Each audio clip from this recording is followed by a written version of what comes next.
Hello guys, welcome to Annie Vibe. আজকে আমরা কথা বলবো এমন একজন ক্যারেক্টার সম্পর্কে যাকে অনেকেই মনে করেন একজন জিনিয়াস, এমনকি একজন মাস্টার স্ট্র্যাটেজিস্টও বলা যেতে পারে।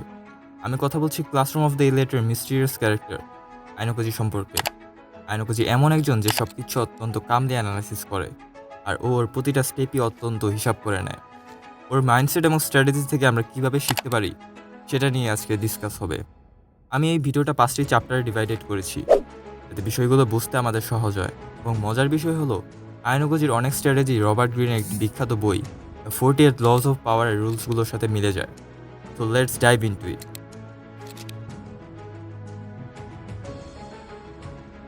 Chapter 1, Ayanokoji's philosophy on life and relations.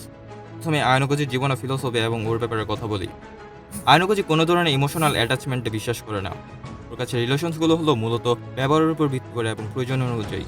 সে মানুষকে ভালো বা খারাপভাবে বিচার করে না, বরং প্রতিটা রিলেশনস অ্যানালাইসিস করে দেখে কীভাবে এটা ওর জন্য বেনিফিশিয়াল হবে। এটা অনেকটা দ্য 48 লজ অফ পাওয়ারের ল 2 এর মতো।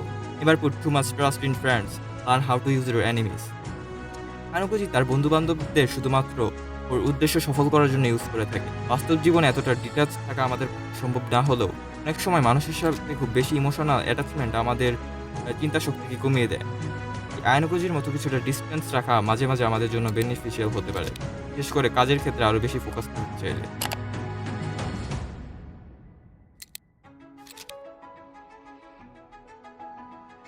Chapter 2, is tactics for staying ahead of everyone else. তাহলে কীভাবে আইনোকোজি সবার থেকে এক ধাপে এগিয়ে থাকে? পপুলার স্ট্র্যাটেজির মধ্যে একটা হলো অন্যদের আন্ডার এস্টিমেট করা এবং সেই সুযোগকে কাজে লাগানো। আইনোকোজি কখনোই ওর রিয়েল পাওয়ার শো করে না, বরং ইচ্ছাকৃতভাবে আরও নিজেকে বেশি সিম্পল দেখায়, যাতে অন্যরা ওকে সন্দেহ না করে। এটা অনেকটা the 48 laws of power law 1 এর মতো। Never outshine the master. Ayanokoji নিজের অপোনেন্টসদের সামনে সবসময় ওর রিয়েল পাওয়ার হাইড করে রাখে, যাতে ওর আইনোকোজিকে কোনো সন্দেহ না করতে পারে। আর আইনোকোজি যখন সুযোগ পায় তখন ওর অপোনেন্টসদের ইজিলি বিট করে দেয়। বাস্তব জীবনে আমরা এমন স্ট্র্যাটেজি ব্যবহার করতে পারি। সবসময় আমাদের পাওয়ার সবার সামনে শো অফ করার প্রয়োজন নেই। মাঝে মাঝে নিজেদের অ্যাবিলিটি লুকিয়ে সঠিক সময়ে তা ব্যবহার করা বুদ্ধিমানের কাজ। Chapter 3, how to develop a sharp strategic mind like him. একটা শার্প স্ট্র্যাটেজিক মাইন্ড তৈরি করা মানে হলো শুধুমাত্র ভাবনা চিন্তা করা নয়, বরং প্রতিটি পরিস্থিতি ভালোভাবে অ্যানালাইসিস করা। আনুগোজি প্রতিটি পরিস্থিতির জন্য পরিকল্পনা তৈরি করে রাখে। Plan B, C, even D পর্যন্ত থাকে ওর কাছে। এটা সম্ভাব্য আউটকাম নিয়েও প্ল্যান করে এবং সেগুলোর জন্য নিজেকে প্রস্তুত রাখে। এটা the 48 laws of power law 29 এর মতো। Plan all the way to the end. Ayanokoji সব সম্ভাব্য আউটকাম মাথায় রেখে তার প্ল্যান সাজায় রাখে। আমাদেরকেও যদি ওর মতো একটা শার্প মাইন্ড তৈরি করতে হয়, তাহলে আমাদের প্রতিটা ছোট কাজেও এই হ্যাবিট গড়ে তোলা প্রয়োজন। ঘটনা ঘটে যাওয়ার আগে সম্ভাব্য পরিস্থিতি বিবেচনা করে বিকল্প সমাধান খুঁজে রাখা। এভাবে চিন্তা করতে করতে আমাদের মন আরও স্ট্র্যাটেজিক হয়ে উঠবে। Chapter 4, the power of staying calm and emotional detached. আইনোকোজির অন্যতম পাওয়ার হলো ওর ইমোশনাল ডিটাচমেন্ট এবং যে কোনো পরিস্থিতিতেই শান্ত থাকা। এমনকি সবচেয়ে ব্যাড মোমেন্টগুলোর সময়ও কমপ্লিট ঠান্ডা মাথায় চিন্তা করে। ওর এই বৈশিষ্ট্যকেই ওকে অন্যদের থেকে আলাদা করে তোলে। এটা দ্য 48 লজ অফ পাওয়ারের ল 48 এর মতো। অ্যাসুম ফর্মলেসনেস। আইনোকোজি কোনো পরিস্থিতিতেই ওর মানসিক অবস্থা প্রকাশ করে না। ওর কামনেস এবং ডিটাচ থাকা তাকে আরও পাওয়ারফুল করে তোলে। বাস্তব জীবনে আমরা অনেক সময় মাইন্ড দ্বারা প্রভাবিত হয়ে ভুল ডিসিশন নিয়ে ফেলি। তাই চাপের মুহূর্তে আইনোকোজির মতো কাম থাকা শিখলে আমাদের ডিসিশন মেকিং স্কিল আরও বাড়বে। Chapter 5, tips for applying Ayanokoji's methods in your daily life.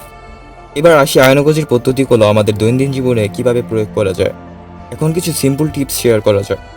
Tips number 1, নিজের ইমোশনসের চেয়ে সব কিছু খেয়াল বা সব দিকে নজর রাখার দিকে বেশি গুরুত্ব দেওয়া উচিত। কোনো সমস্যা এলে কাম থাকা সবচেয়ে বেশি গুরুত্বপূর্ণ। টিপস নাম্বার 2, প্রতিটি কাজের জন্য অল্টারনেটিভ প্ল্যান করে রাখা, সব সিচুয়েশনের জন্য প্রস্তুত থাকা। এটা দ্য 48 লজ অফ পাওয়ারের ল 29 এর মতো। সবসময় পরিকল্পনা শেষ পর্যন্ত চিন্তা করা উচিত। টিপস নাম্বার 3, আননেসেসারি ইমোশনস থেকে নিজেকে দূরে রাখা, কাজে আরও বেশি ফোকাস করা। টিপস নাম্বার 4, মানুষকে আন্ডার এস্টিমেট করা, কিন্তু কখনোই নিজের সক্ষমতা ছোট করে দেখানো উচিত না। ল 1 এবং 6 এর মতো নিজের আসল শক্তি সবসময় প্রকাশ করতে হয় না। এই সহজ টিপসগুলো আমাদেরকে একজন আরও স্কিলফুল এবং ঠান্ডা মাথার মানুষ হিসেবে বানাইতে সাহায্য করবে।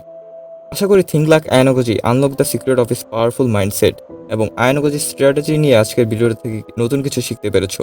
যদি ভিডিওটা ভালো লাগে তাহলে লাইক দিয়ে পাশে থাকতে পারো, আর যদি চ্যানেলে নতুন হয়ে থাকো সাবস্ক্রাইব করতে পারো যাতে এরকম অ্যানিমে কন্টেন্ট তোমাদের সামনে শো হয়, আর কমেন্ট করে জানাতে পারো পরবর্তী ভিডিও আমি কি নিয়ে বানাবো। পরের ভিডিওতে দেখা হচ্ছে। See you and enjoy.